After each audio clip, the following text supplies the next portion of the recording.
ਸਤਿ ਸ਼੍ਰੀ ਅਕਾਲ ਜੀ ਸਾਰਿਆਂ ਨੂੰ। ਹੋਰ ਕੀ ਹਾਲ ਚਾਲ ਸਾਰਿਆਂ ਦਾ? ਚੜ੍ਹਦੀ ਕਲਾ ਤੇ ਚੜ੍ਹਦੀ ਕਲਾ ਹੀ होनी चाहिए है। आज का जो साਡਾ टॉपिक है सिखों की वो लाडली फौज जिसका अनुशासन देखकर दुनिया हैरान है। सो मेरे इन्होंने दसिया कि जेडे मतलब निहंग सिंह है ना, गुरु जी की फौज है जी लाडली फौज है जी कहलाई जाती है। तो उन्होंने जेडे गतका करते हैं है ना, और जी परंपरा नाल करते निभाते हैं ना, बहुत ही वधिया तरीके नाल ते पूरा दिखाण के पूरी हिस्टरी दसन के पिछे की किवें स्टार्ट करते हैं है ना, तो पाठ करते हैं, फिर उस तो बाद गतका करते हैं, किवें सारे देखण आते हैं, तो बहुत ज़्यादा हैरान होंगे सारे कि किवें कर रहे हैं। ते पूरा दसेंगे। आओ बिना किसी चीज तो पहले उठा करते हैं स्टार्ट। सा से सिख और सा से ही साहस, ये दो शब्द ऐसे हैं जिनसे लगता है जैसे ये एक दूसरे को ही प्रदर्शित करने के लिए बने हैं। सिखों की बहादुरी के आगे तो क्या मुगल, क्या मराठा, क्या अफगान और क्या अंग्रेज, सभी पानी भरते थे। धर्म और पराक्रम को एक साथ लेकर कैसे चलना है, ये आप केवल सिख धर्म में ही देख सकते हैं। उन्हें एक साथ आत्मसात करने वाले थे सिख गुरु, छठे गुरु गुरु हरगोविंद राय जी, जिन्होंने पहली बार मुगलों के अत्याचार से तंग आकर धर्म के साथ शास्त्र उठाया था, जो उनके बाद आज भी जारी है। खासकर 10वें गुरु गुरु गोबिंद सिंह जी अपने जीवन में सिखों को मजबूत बनाने के लिए ताउम्र संघर्ष किया, जिसने सिखों को एक अलग पहचान दिलाई। खासकर खालसा की स्थापना के बाद एक ऐसी सेना का निर्माण हुआ जिसके आगे दुश्मन सेना थर थर कांपती थी, लेकिन गुरु साहिब के लिए ये सेना उनकी लाडली थी। जी हाँ, हम बात कर रहे हैं पंजाब की उस लाडली फौज के बारे में जिसे गुरु साहिब के सबसे करीब माना गया है। अपने इस वीडियो में हम लाडली फौज के बारे में बात करेंगे। कौन थी ये फौज और क्यों थी ये इतनी खास? नमस्कार, मेरा नाम है मोहिनी और आप देख रहे हैं नेडरिक पंजाब। लाडली फौज एक ऐसी सेना थी जिसकी स्थापना खुद सिखों के 10वें गुरु गुरु गोबिंद सिंह जी ने की थी, जो कि खालसा पंथ के योद्धा हैं। विशेष रूप से निहंग सिख जिन्होंने खालसा को अपनाया था, इन्हें गुरु साहिब की लाडली फौज कहा जाता था। निहंग सिखों की सेना में शामिल सिख नीले रंग का बाना पहनते हैं, जो कि नीले रंग के कपड़े होते हैं। सर पर बड़ी सी पगड़ी, जिसे ये लोग दस्तार कहते हैं, वो भी पहनते हैं।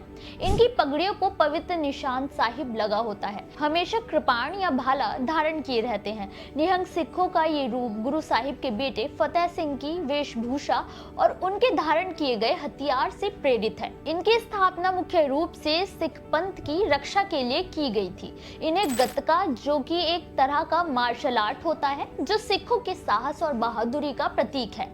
खालसा पंथ की स्थापना 14 अप्रैल 1699 में हुई थी और उसमें शामिल होने वाले सिखों को निहंग कहा गया था।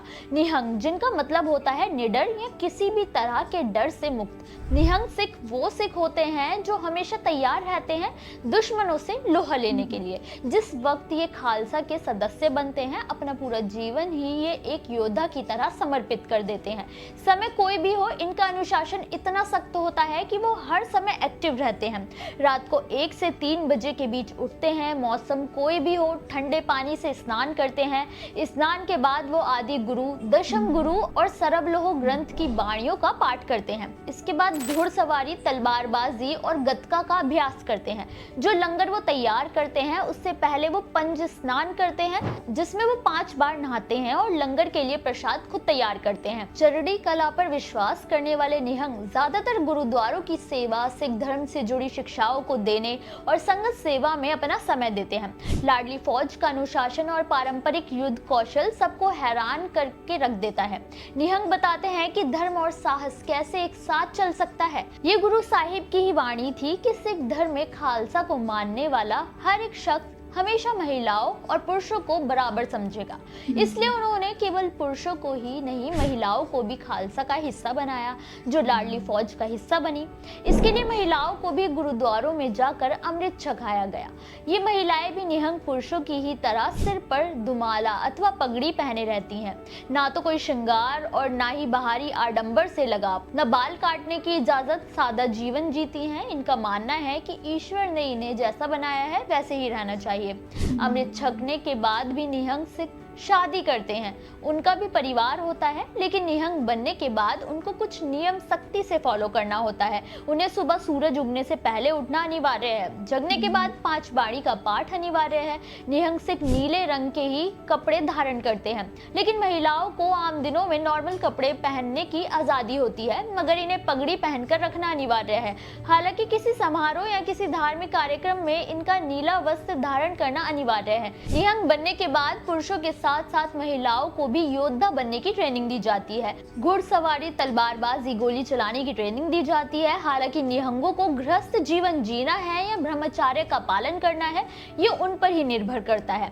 लेकिन जो गृहस्थ भी होता है उन पर कोई बाउंडेशन नहीं होती है, जो महिला पुरुषों की बराबरी का सबसे मजबूत संदेश देती है। गुरु ग्रंथ साहिब में भी गुरु दी लाडली फौज का जिक्र है, जिसे हम आम भाषा में गुरु की सबसे प्यारी सेना कहते हैं। निहंग सिख दसम गुरु के सबसे करीब और उनके लाडले कहलाते हैं। निहंग सिंह दसम गुरु के सबसे करीब और उनके लाडले कहलाते हैं, जिन्होंने आज भी सही मायने में खालसा सेना की परंपरा को बरकरार रखा हुआ है। निहंग सिंह आज भी खुद को लाडली फौज ही कहते हैं और ये कहने का अधिकार खुद दसम गुरु गुरु गोविंद सिंह जी ने उन्हें दिया है। इनका अनुशासन सबके बस का नहीं है फॉलो करना, और शायद हर कोई इसलिए गुरु की लाडली नहीं बन सकता।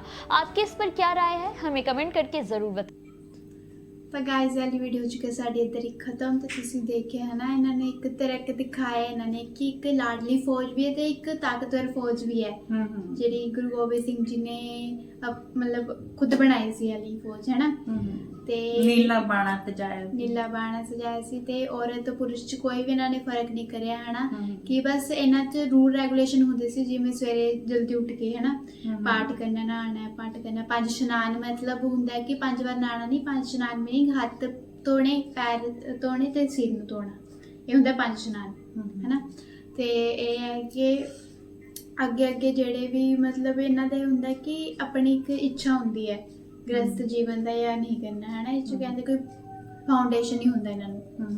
ਤੇ ਬਾਕੀ ਇਹ ਵੀ ਗੱਲ ਹੈ, ਜਿਹੜੇ ਨਿਹੰਗ ਸਿੰਘ ਹੈ ਨਾ, ਇਹਨਾਂ ਨੂੰ ਦੇਖ ਕੇ ਕਹਿੰਦੇ ਦੁਸ਼ਮਣ ਫੌਜ ਜਿਹੜੀ ਆ ਉਹ ਪਹਿਲਾਂ ਹੀ ਹਾਰ ਮੰਨ ਜਾਂਦੀ ਸੀ। ਇਹਨਾਂ ਨੂੰ ਦੇਖ ਕੇ ਇਹਨੇ ਹੱਟੇ ਕੱਟੇ ਲੰਬੇ, ਹੈ ਨਾ, ਕਿ ਪਹਿਲਾਂ ਤੇ ਚਲੋ ਹੋਰ ਵੀ ਜ਼ਿਆਦਾ ਉਹ ਹੁੰਦੇ ਸੀ, ਇਹਨਾਂ ਨੂੰ ਦੇਖ ਕੇ ਡਰ ਜਾਂਦੇ ਸੀ। ਹਾਂ, ਦੇਖ ਕੇ ਵੀ ਡਰ ਜਾਂਦੇ ਸੀ। ਤੇ ਜਿਹੜੇ ਕਹਿੰਦੇ ਮੇਲ ਹੈ, ਜਿਹੜੇ ਪੁਰਸ਼ ਹੈ, ਉਹਨਾਂ ਨੂੰ ਇਹ ਕਿਹਾ ਗਿਆ ਕਿ ਇਹ ਜਿਹੜਾ ਨੀਲਾ ਇਹਨਾਂ ਦਾ ਬਾਣਾ ਹੈ, ਪਾਣੀ ਪਾਣਾ ਤੁਸੀਂ ਪਾਣੀ ਹੈ ਨਾ। ਹਲੇ ਫੀਮੇਲ ਨੂੰ ਥੋੜਾ ਜਿਹਾ ਉਹ ਵੀ ਕਰਿਆ ਇਹਨਾਂ ਨੇ ਕਿ ਚਲੋ ਪਾ ਸਕਦੇ ਆ, ਜਿਵੇਂ ਸੂਟ ਵਗੈਰਾ ਪਾਉਂਦੇ ਆ, ਤੇ ਪੂਰੀ ਸਾਦਗੀ ਨਾਲ ਰਹਿੰਦੇ ਕਿ ਜਿਵੇਂ ਵਾਹਿਗੁਰੂ ਨੇ ਸਾਨੂੰ ਬਣਾਇਆ ਸੀ ਉਹ ਵੀ ਰਹੀਏ। ਤੇ ਬਹੁਤ ਵਧੀਆ ਗੱਲ ਹੈ ਕਿ ਬਾਅਦ ਚੋਂ ਕਹਿੰਦੇ ਕਿ ਗੱਤਕਾ ਲਈ ਤਿਆਰੀ ਵੀ ਕਰਦੇ ਆ, ਪਾਠ ਵੀ ਕਰਦੇ ਆ। ਗੱਤਕਾ ਵੀ ਗੱਤਕੇ ਨੂੰ ਹੀ ਦੇਖ ਕੇ ਉਹ ਕਹਿੰਦੇ ਵੀ ਬਹੁਤ ਵਧੀਆ। ਹਾਂ, ਤੇ ਇੱਕ ਜੋਸ਼ ਆ ਜਾਂਦਾ ਹਾਂ। ਤੇ ਕਹਿੰਦੇ ਕਿ ਉਹਨਾਂ ਸਾਹਮਣੇ ਕੌਣ ਕੀ ਆਏ ਸਿੱਖਾਂ ਸਾਹਮਣੇ, ਹੈ ਨਾ, ਕਿ ਉਹ ਇੰਨੇ ਬਹਾਦਰ ਹੈ ਬਹੁਤ ਜ਼ਿਆਦਾ, ਤੇ ਹਮੇਸ਼ਾ ਤਿਆਰ ਰਹਿੰਦੇ ਆ ਇੱਕ ਲੜਨ ਲਈ।